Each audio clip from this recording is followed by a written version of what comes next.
2013 nung lumabas ang larong ito. Okay, and kung naabutan nyo pa ito, okay, ito yung tinatawag natin na larong Flappy Bird. Okay, at ang larong Flappy Bird, makikita ninyo, yung ibon ay umaakyat at bumababa lang. Okay, so yun yung nakikita natin in our point of view. Okay, kasi nga parang yung camera ay nakatutok doon sa ibon. Pero if sundan natin yung trail ng ibon, okay, and markahan natin yung trail niya, makita natin na hindi lang siya pumupunta, umaakyat at bumababa. Okay? Kasi at the same time, yung ibon ay lumilipad din siya paabante or pa-forward. Okay? So, definitely, hindi lang y-axis ang gumagalaw sa kanya. Kung hindi, meron din siyang x-axis. Okay? Mas evident pa ito sa larong basketball. Okay? Dinidribble ng player ang bola pataas at pababa. But at the same time, sa larong basketball, hindi lang naman dribble ang labanan, kundi tumatakbo din yung mga players. Okay? Pansinin nyo yung motion ng bola and i-trace ninyo yung kanyang movement. Okay? Sundan natin yung movement ng bola. Tingnan natin. Okay. Makikita ninyo, ayan yung bola. Tumataas at bumababa siya. At the same time, pumupunta siya papunta sa kanan. So, hindi lang taas-baba ang kanyang motion. Papunta din siya sa forward direction. Okay? Kumbaga, taas-baba at the same time, the ball is also moving forward. Okay? This one is much more clear visual interpretation. Okay? Merong mga motion na umiikot, okay? And at the same time, they move in or they move forward. And yung sa point of view natin, kung nanonood tayo sa side, ito yung makikita nating shape. Okay? Parang wave. Okay? And meron siyang sobrang daming application in science. Okay? For example, in physics, ito yung movement ng electric and magnetic field ng ating electromagnetic wave. Okay? So, napakagandang at importanteng application nitong ating observation. And mahalagang ma-realize natin na itong na ang mga bagay-bagay, okay, na gumagalaw pataas at bababa, and at the same time meron din siyang x component, okay, at pinaghahalo itong dalawang components. Okay, this one is very related to our part 2 discussion of circular function. Okay, kung hindi mo pa napapanood yung part 1, nandun po siya sa ating nandito din naka-upload sa ating channel. Okay, so let us start in discussing the part 2 of our topic, which is circular function. Okay, circular function, kung hindi ka masyadong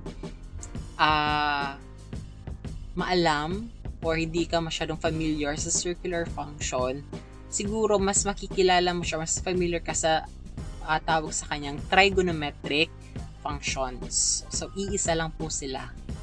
Okay, but in this area, we apply it to the unit circle. Okay, in trigonometry, kadalasan, when it comes to trigonometric functions na topic, ay more on, syempre, it's about triangles, okay, in trigonometric functions, but here, we will adapt it or connect it sa unit circle. Okay? This very much connected because nga yung radian measures ng mga angles ay nakakalculate or calculated by the length and coordinates of the terminal point of the arc on the unit circle. Okay, so ano ibig sabihin yan? So let us start discussing But first, i-review muna natin. Okay, syempre, dapat familiar tayo sa mga symbols na gagamitin natin all throughout. So, itong bilog na merong linya sa gitna, okay, that is the a Greek alphabet, Greek letter from the Greek alphabet. Okay, ang tawag dyan ay theta. Okay, theta. And it represents the angle or the degree. Okay, sabihin natin 30 degrees. Okay? So, yan yung mga ito yung simbolo ng theta. Okay? Or ng angle. Okay? So, see, for example, pag meron kang parang siyang variable. Okay? And pwede mo siyang i-plug ng kahit anong angle. Okay? So, ito yung ating 6 na trigonometric functions. Okay? So, we have sine. Ang symbol niya ay sin. Cosine. Ang symbol niya ay cos. Tangent. Ang symbol niya ay tan. Cosecant. Ang symbol niya ay csc. Secant. Ang symbol niya ay sec. At cotangent. Ang symbol niya naman ay cot. Okay, so kapag babasahin mo siya, sine theta, cosine theta, tangent theta, cosecant theta, secant theta, and cotangent theta. Okay? And alam din natin na ang inverse ng cosecant ay sine, secant ay cosine, cotangent ay tangent. Okay? Kung medyo mahina pa yung ating foundation sa trigonometry, triangles, trigonometric functions, pwede tayong manood ng ibang videos. Okay? So, hopefully magawa natin yan. Pero, parang wala muna tayong time ngayon. So, marami namang videos about trigonometric functions sa internet. Okay? Maraming mga Indian YouTubers, yung mga Asian, and as well as from the Western YouTubers as well. Okay? So, going back sa ating SOHCAHTOA, and ito yung example natin last time. Okay, this one sa part 1. Okay. Using the SOHCAHTOA, sabi nga natin, sine is equal to opposite over hypotenuse. Okay. Using this as our reference, this one is our angle. Okay. At the same time, yung opposite natin, which is this one, kasi ito nga yung opposite. Okay. This tends to be our y as well. Okay, kasi ito yung sa y-axis natin. Ito, tsaka ito ay parehas lang. Okay? So, we can substitute y here kasi yung opposite niya is also the y. And then, yung hypotenuse natin, yung pinakamahabang side ng ating triangle ay yung ating radius. Okay? So, sine is also equal to y over r sa ating unit circle. And at the same time, since alam natin na ang ating radius ay 1 sa unit circle, sabi nga natin, ang unit circle, ang radius niya ay 1, therefore, ang sine natin is equal to y. Okay? Kasi nga, ang denominator niya ay 1. Okay? Any number divided by 1 is equal to the number itself. Okay? Sa cosine naman, so, gamitin natin yung a over h. Okay. Ito naman ang kanyang adjacent. Okay. Ang adjacent niya naman, itong isa, ito po, ang kanyang adjacent. Yan naman po ang kanyang x. Okay, so makikita ninyo nakalay siya doon sa x. So, yan yung x natin, at the same time, yung ating hypotenuse ay yung radius din ng ating triangle. And yung radius natin is equal to 1. Therefore, x divided by 1 is equal to x. Okay, so cosine ng ating ang cosine natin is also equal to x. Okay? Punta tayo sa ating tangent, TOA. Okay? Opposite over adjacent. Okay? Ang ating opposite, katulad ditong sa sine, okay? Ang ating opposite ay y. At ang ating adjacent naman ay x. Okay? So, yan po ang value ng ating tangent. Okay? Y over x. Pero, in one condition that x is not equal to 0. Okay, kasi magiging undefined siya kung ang x natin ay equal to 0. Okay, magiging indeterminate siya. Next naman po sa ating inverse ng sine, okay, ang cosecant, sinabi natin inverse, yung kanyang multiplicative inverse. So, ang multiplicative inverse ng sine is 1 over sine theta. Okay, 1 over sine theta. Okay, ayan. And alam natin na yung sine theta natin is also equivalent to y. Okay? So, substitute mo lang siya. So, we have 1 over y. So, our cosecant is equal to 1 over y. Okay? Yan po ang value ng ating cosecant. Okay? Ang second naman ay ang inverse naman ng cosine. Okay? So, ilalagay mo dyan 1 over cosine. Okay? Cosine theta.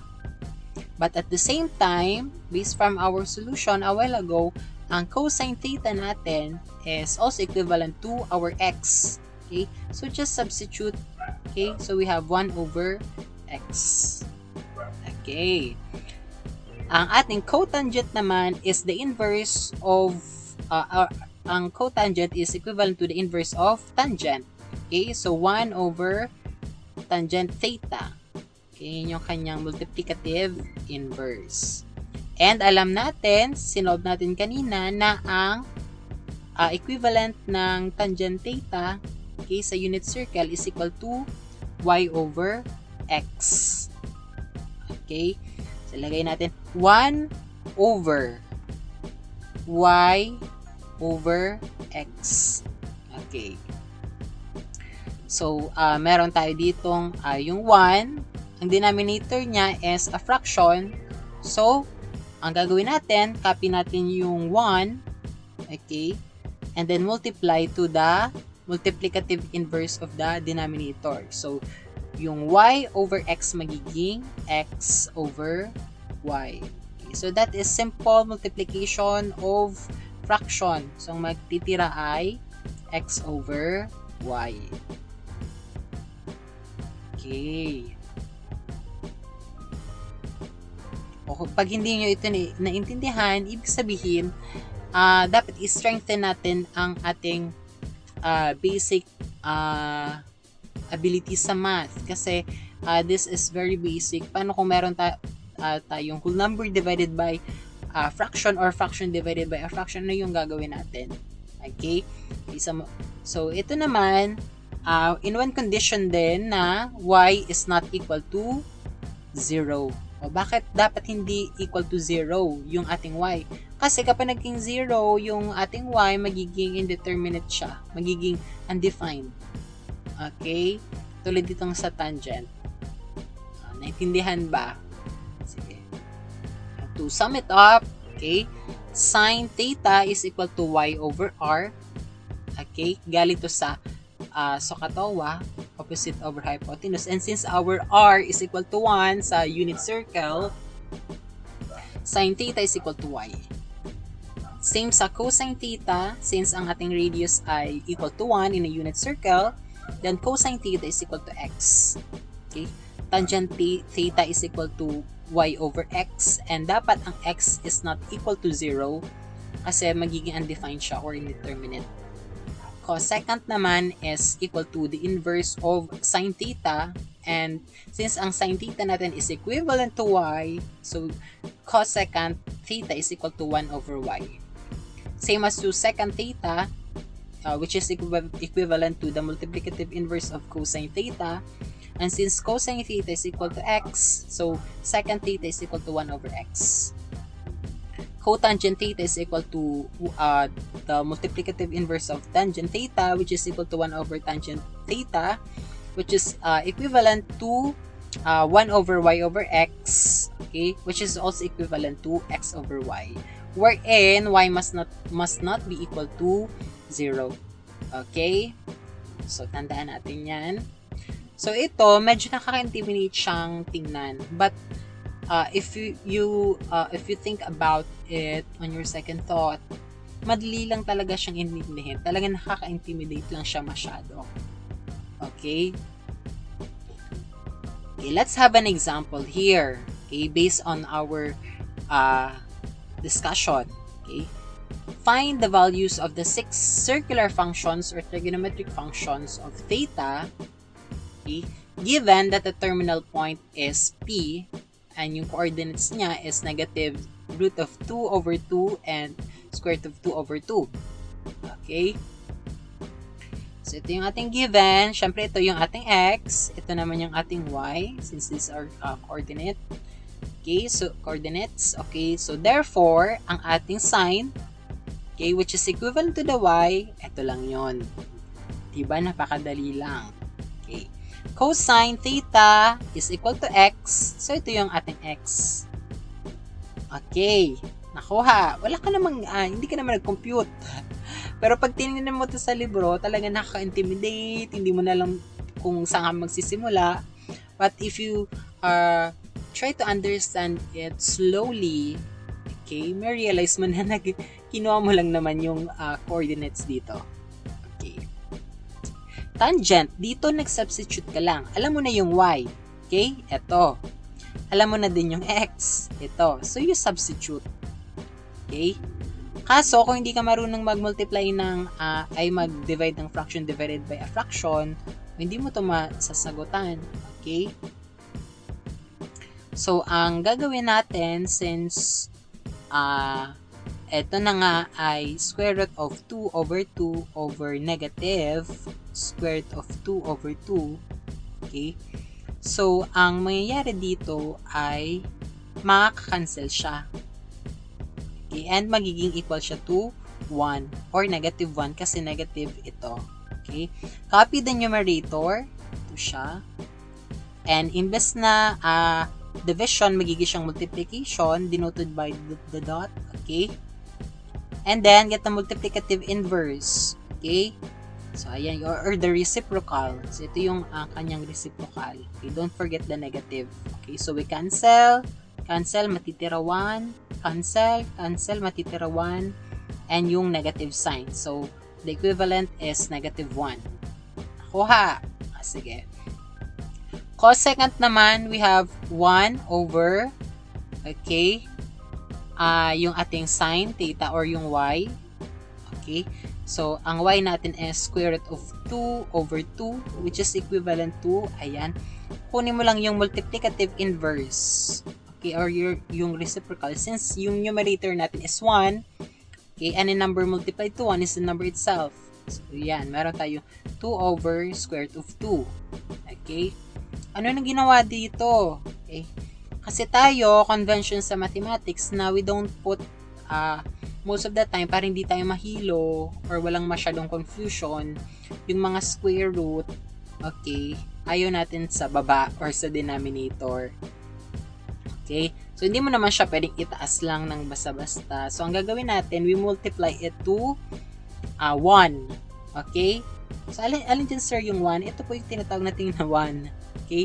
Kasi, square root of 2 divided by square root of 2 is equal to 1. Okay? But we multiply it, okay, para mapunta siya sa taas. Okay? Ano nangyari dito behind the scene? Kasi nga, sige, dito tayo, ha? Ang 2 over square root of 2, okay, parang na-explain ko na to sa mga dati kong videos. Okay? Ito po ay exponent din. Okay? Ang roots are also part of or connected sa ating mga exponents. Okay. Kung ano ang exponent ng nasa loob, yun po ang numerator niya. Okay? And kung ano yung root, yun po ang kanyang denominator. Okay. Dito muna tayo. Example muna tayo. Square root of x squared. Okay. Equivalent din po siya sa, copy mo muna yung x. Okay. And then, kung ano yung exponent dito, gagawin natin tong 3 para Mali kasi makakancel lang naman pala. Sorry. Halimbawa ito, exponent niya ay 3. Yan po ang magiging numerator ng exponent. 3. Okay. Fraction bar. And kung ano yung root, ito understood na merong 2. Diba? Pero hindi na lang natin nilalagay. Okay. Ano yung root, yun yung magiging denominator. Okay. So, ibig sabihin pala, sir, yung square root of x cubed is also equivalent to x raised to 3 halves? Yes. Okay, nagets. Okay. Paano, sir, kung cube root of x? Ano naman yung kanyang equivalent? O, susundin mo lang siya. Okay? Equal sign. Copy x. Okay? Ano yung exponent ng x? 1. Understood. So, yun yung magiging numerator ng exponent. Fraction bar. Okay? Ano yung root? Okay? Cube. Kasi cube root siya. So, yun yung magiging denominator ng kanyang exponent. Okay? So, ibig sabihin, ang cube root ng x is also equivalent to x raised to 1/3. Okay. So, ito na 2 over square root of 2 is also equivalent to 2. Copy mo. Fraction bar. Okay. Copy natin yung 2. Exponent ng 2 is 1. So, lagay mo dyan. Yan yung magiging numerator niya. Fraction bar. And then, ilan yung root? Okay, wala siya nakalagay pero this is understood na ang root niya ay 2. Kaya nga siya tinawag na square root pero hindi natin nilalagay yung 2 kasi understood na siya. So we have 2 raised to 1/2. Okay, naintindihan? Kapag minultiply natin siya sa square root of 2 over square root of 2, okay, lagay natin square root of 2, okay, ay, nasobrahan ata. erase natin. Wala kasi akong wala pa akong pen, nasira yung pen ko. Baka naman may mag-sponsor. Ayan. Baka, mag-comment kayo kung mag-sponsor, ha? Nasa laptop lang ako nag-aan. And then, square root of 2. Okay, but alam natin yung square root of 2 is also equivalent to 2 raised to 1/2. Diba? O, sige. 2 raised to 1/2. Okay?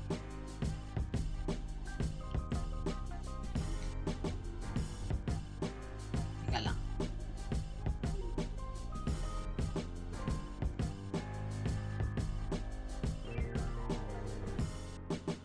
Okay, dito naman tayo sa cosecant. Okay? Which is equal to 1 over sine theta kasi siya yung inverse, okay? And since sine theta is equal to y, so 1 over y. Okay, so 1 over, yung equivalent ng y is square root of 2 over 2, okay? Multiply 1 to the multiplicative inverse of the denominator, we get 2 over square root of 2. Okay? And since yung numerator natin is yung nasa loob ng radical sign, ang gagawin natin ay imumultiply natin siya ng kung ano yung denominator niya. Okay? Which is also equal to 1. Okay? Yung square root of 2 over 2 is equal to 1. Okay?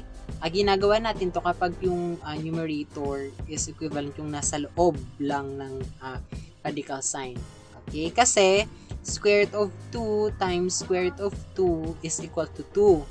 Okay, pag inisip mo, pag in-square mo siya, and then multiply mo, okay, so yan yung magiging equivalent niya. Okay? And 2 times square root of 2 is equal to 2 square root of 2. Okay, hindi mo siya multiply, so as is siya. And then you can now cancel yung 2. Okay, kasi 2 divided by 2 is 1. Okay, ang natira sa'yo ay square root of 2. Okay, sa second naman, okay, parehas din siya, kaso negative yung ating x. Okay, yung x natin is negative square root of 2. Okay, so we have 1 over negative square root of 2 over 2. So, ang magiging, yung 1 yung multiply mo sa multiplicative inverse, magiging negative 2 over square root of 2. Okay, ayan, equal. And since yung nasa taas nga is parehas ng nasa loob ng root sa baba, ng radical sign sa baba, so i-multiply mo siya doon sa square root of 2 rin. Okay? para, okay, makancel mo tong 2 sa taas and sa baba. So, since meron pa tayo ditong negative sign, ayan, so, ang sagot natin ay negative square root of 2. Okay. Sa cotangent naman, okay, cotangent is equal to 1 over yung tangent theta. Okay, and yung tangent theta natin is equivalent to y over x. Okay. And since we have here yung meron na tayong equivalent ng tangent theta, which is negative 1, so ilalagay na lang natin ay negative 1. Okay, so 1 divided by negative 1 is equal to negative 1. Okay, pwede mo naman ilagay pa rin to, okay, tapos yan ang ilagay, plug-in mo dyan, pero since na-compute mo na, yan na lang ilagay mo, negative 1. Okay, so yan na yung ating values doon sa ating points. Okay, ating point. So, ito yung point natin na P, sama kanyang coordinates, at ito yung kanyang circular functions. Ito yung kanyang sine, ito yung kanyang cosine, ito yung kanyang tangent na value, ito yung kanyang cosecant, secant, and then cotangent. Okay? So, another example. Okay, so we have here, give the 6 circular functions of the angle theta generated by an arc whose length is 5 pi over 6. Okay. Syempre, ang una natin gagawin is, dito na natin pwede gamitin yung ating unit circle. Okay. Hanapin natin yung 5 pi over 6. So, andito siya. 5 pi over 6, which is also equivalent to 150 degrees. Okay? Itong part na to ay na-discuss natin doon sa part 1 ng tutorial sa circular functions. Okay? So, ang kanya namang coordinates ay, ayan, negative square root of 3 over 2 and 1/2. Okay? Ito yung kanyang x, ito naman yung kanyang y. Okay, so meron na tayong coordinates. Ayan, negative square root of 3 over 2 and 1/2. Okay? And using ulit ating kodigo, ayan. Ito po. Ayan. So, lalagay na natin, sine theta is equal to y. Ano yung y?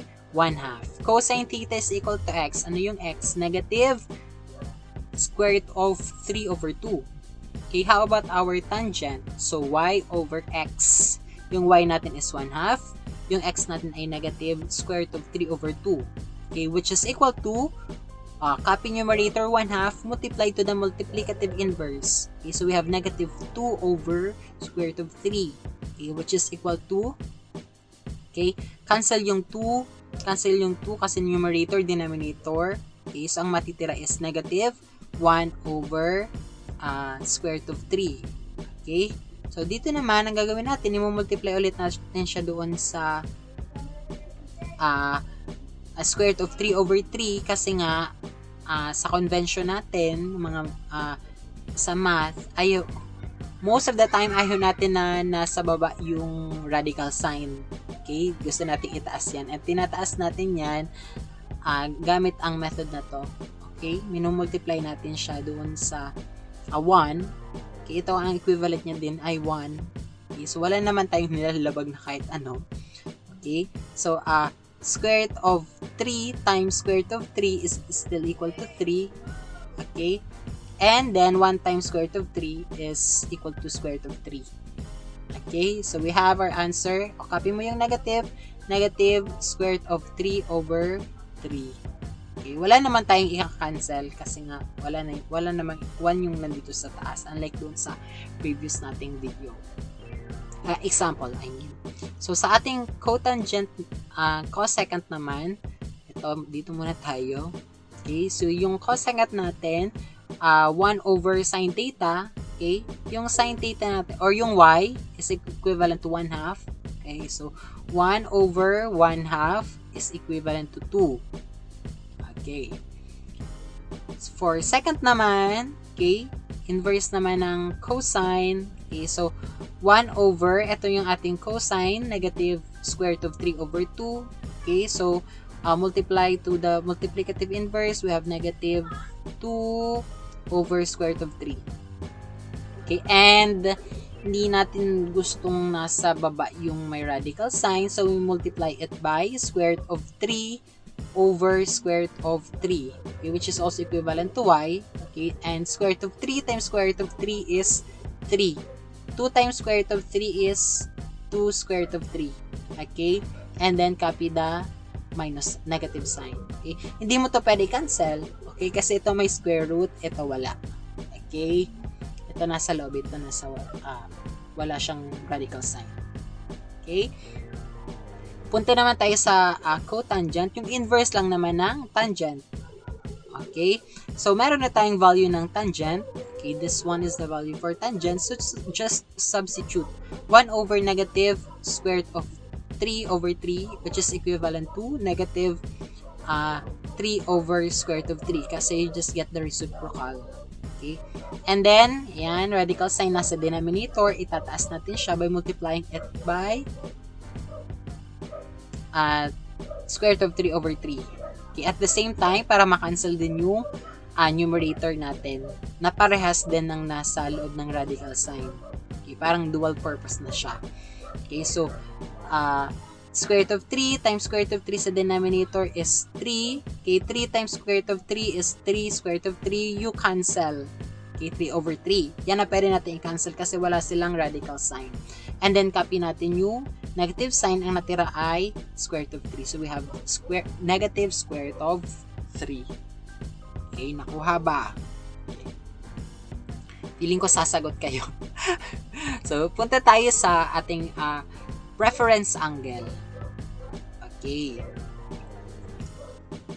Ayan. Ang reference angle naman, okay, dito sa, punta muna tayo dito sa picture. Ayan yung green, yan yung ating standard angle. Halimbawa, from the incident line, okay, yung angle from incident line to the terminal side, okay, incident side to the terminal side, yan yung ating standard angle.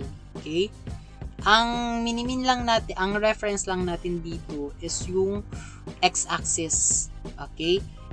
Okay, from here to here, okay, yan lang yung binabasehan natin. Okay? And hindi ka na pwedeng mag 360 degrees. Okay, 180 ano lang degrees. Okay, pwedeng pataas, pwedeng pababa. Yan yung babasehan natin ng reference angle. Okay, which is yung red naman. Okay, so from here to here, okay, from here to here, here to here, here to here. Palagi lang yung reference angle nakadikit doon sa x. Okay, kasi nga the acute reference angle is an acute angle. Okay, pag sinabi nating acute angle, this is an angle which is less than 90 degrees. Okay? So dito sa ating quadrant 1, okay, from the x, okay, papunta doon, yan na yung ating reference angle. Okay? Pares din siya ng standard angle. Okay, hindi mo pwedeng kunin yung itong side kasi hindi na siya magiging acute angle. Okay? So, dito naman sa side na to, yung ating quadrant 2, okay?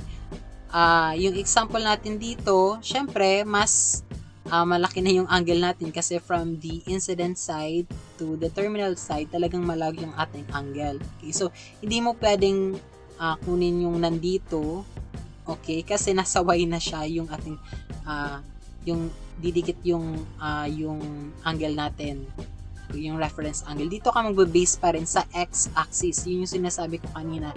Sa x-axis ka lang magbe-base. Okay?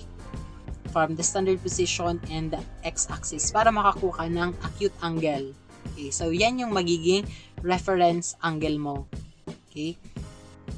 So, dito naman sa ating quadrant 3, okay, syempre, palaki na yung ating angle, okay, from the incident side.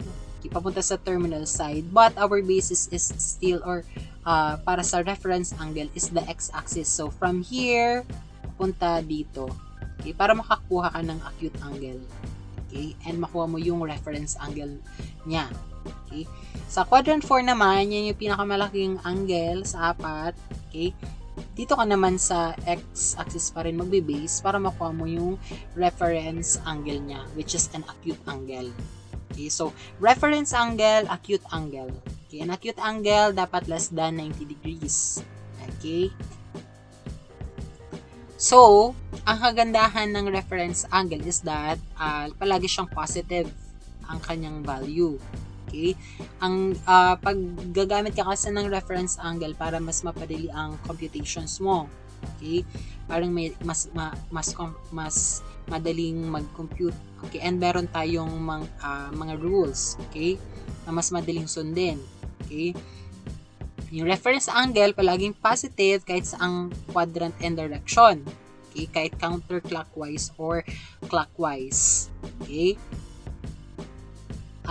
Finding the reference angle in each quadrant, we have to note that for negative angle, we have to neglect the negative sign. Okay, dito sa ating quadrant 1, okay, this is to sum up yung diniscuss ko from the previous slide. Okay, sa ating quadrant 1, ang ating, kung ano ang angle ng standard angle, yun din ang reference angle. Okay? Kung ano yung, sabi ko kanina, kung ano yung standard angle, yun din ang reference angle. Okay? Kasi, of course, yung standard angle is still an acute angle. Okay? And then, magbe-base ka dun sa x. Okay? And yung incident side natin ay nakalayo sa x. Kaya kung ano yung ating standard angle, yun din ang reference angle natin. Sa quadrant 2 is magsusubtract ka from 180 minus the standard angle. Okay, so kung 180 to, babawas mo lang yung standard angle para makuha mo yung reference angle mo. Okay. So number 3 naman, since mas malaki yung ating reference standard angle sa 180 degrees, okay?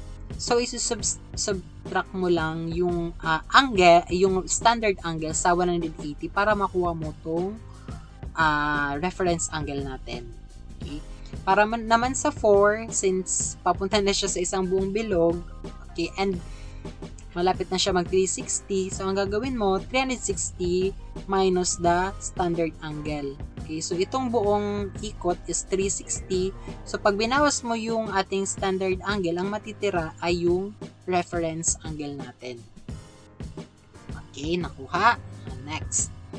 So with that, meron tayong mga magiging constant ng values.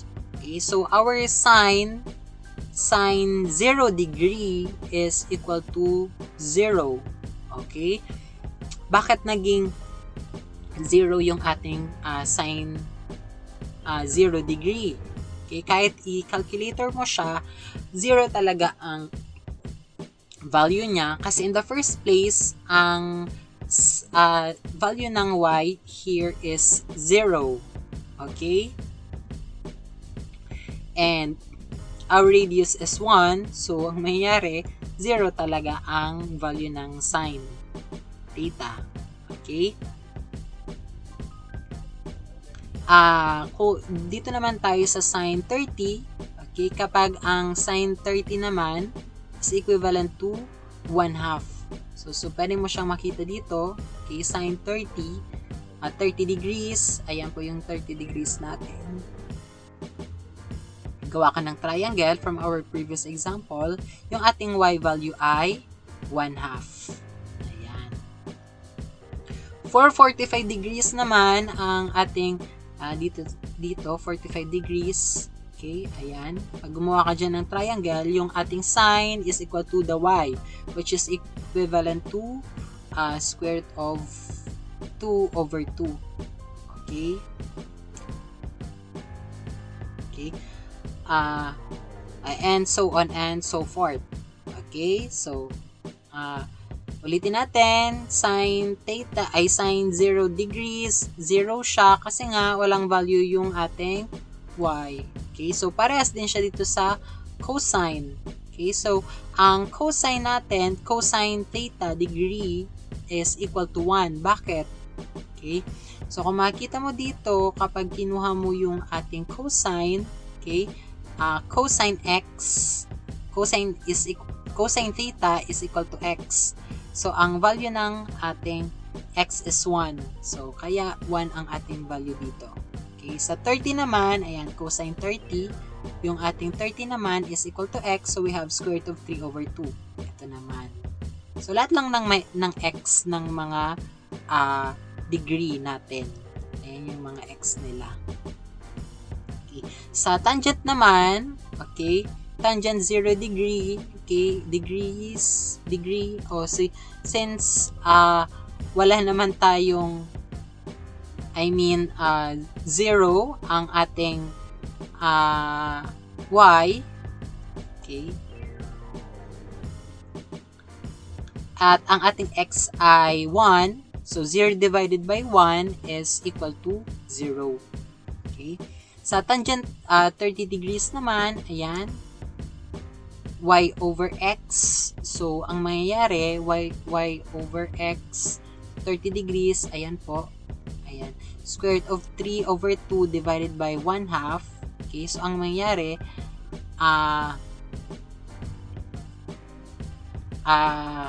since y muna, okay, 1/2 over square root of 3 over 2. Okay, sulat natin.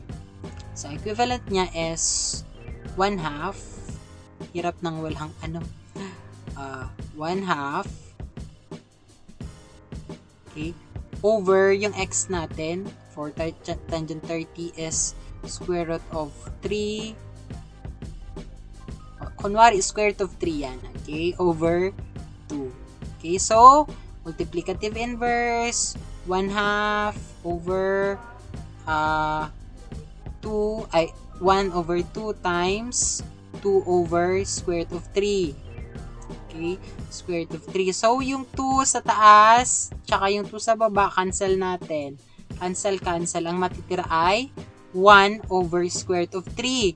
Pero, ayaw natin na may radical sign sa denominator. So, ang mangyayari, multiply natin siya by square root of 3 over square root of 3. Katulad ng ginawa natin sa previous examples, and our answer will be square root of 3 over 3. Okay? Sa tangent 45 degrees naman, so y over x, ayan, so ang magiging value niya is 1. Compute niyo na lang kasi nga y over x, ayan na. Ayan po, magkaparehas yung x tsaka y, so therefore, pag dinivide mo siya, ang equivalent niya is 1. Ayan. Ito, bakit siya undefined?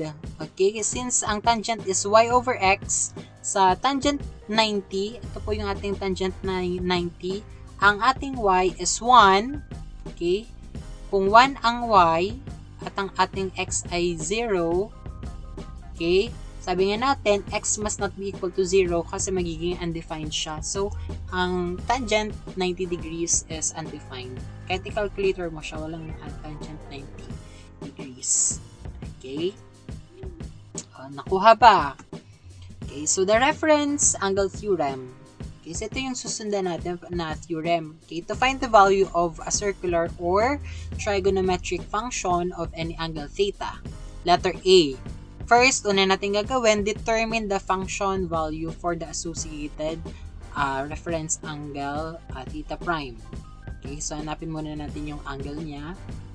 Equivalent, and depending on the quadrant in which theta lies, the answer will either be positive or negative.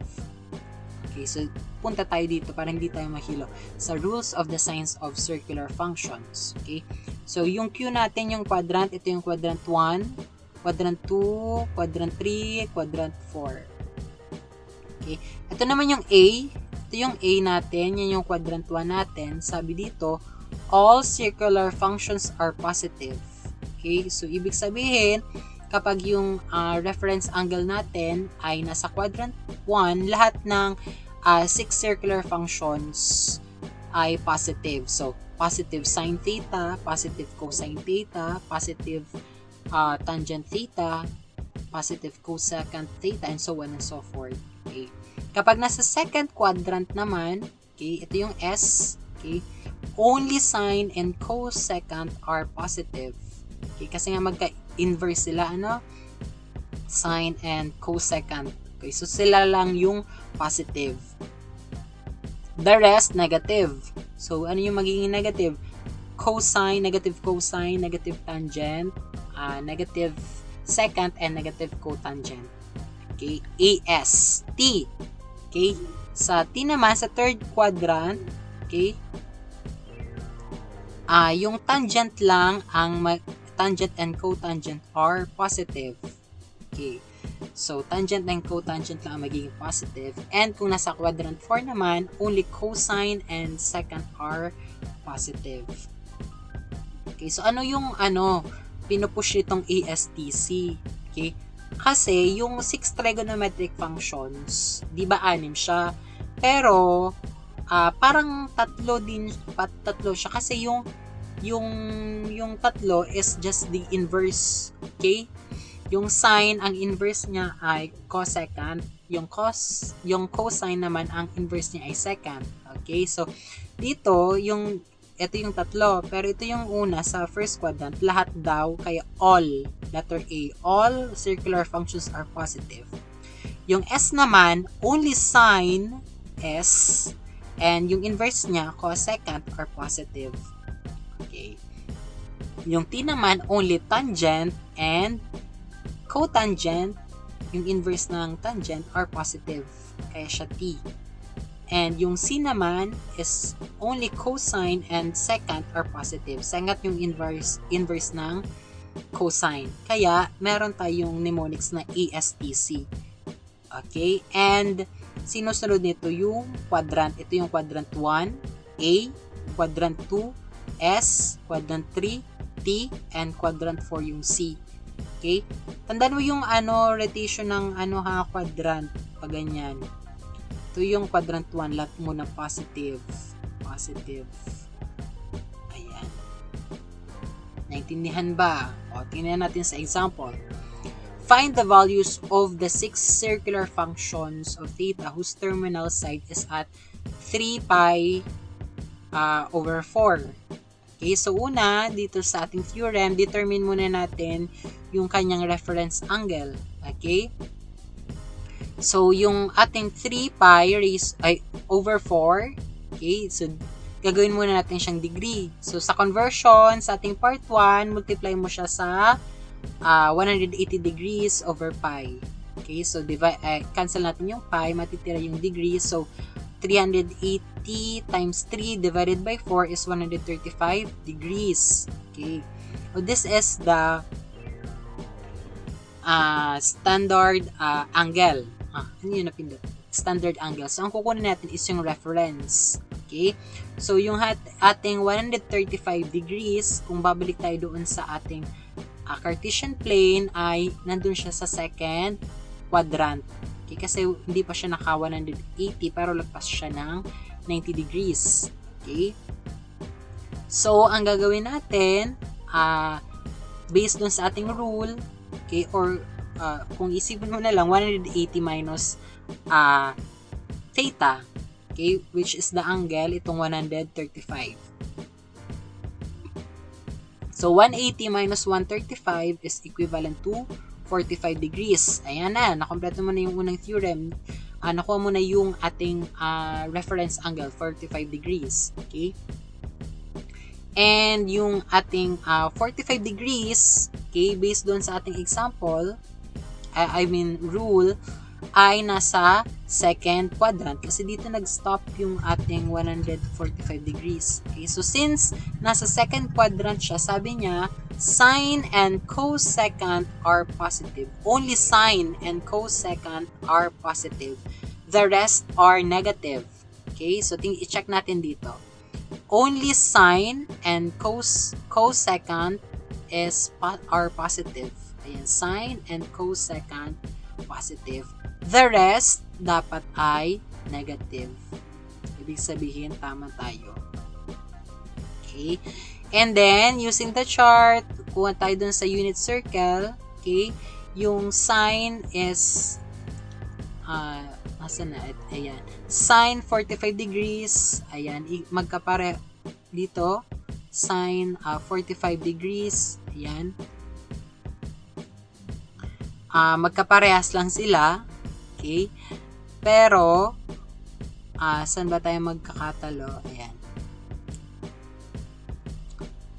Doon tayo, i-substitute mo na lang siya. So, yung, kayo nang bahalang mag-substitute based doon sa, yan ang magiging part ninyo sa video na to. Ayun ang bahala, mag-screenshot nyo and then you solve. Gamitin nyo itong ating unit circle kasi masakit na yung aking lalamunan. Ayan. So, that will be your part naman. Okay? Nagatan nyo yung letter P and yeah, that would be all for our next video. That will be for how to graph naman yung ating circular functions for yung 6 trigonometric functions. Okay, so ayan, thank you very much for listening kung buhay ka pa until now. Thank you very much. Medyo pagod na rin si Sir. So, Happy New Year and hope you enjoy the 2022. Thank you and goodbye.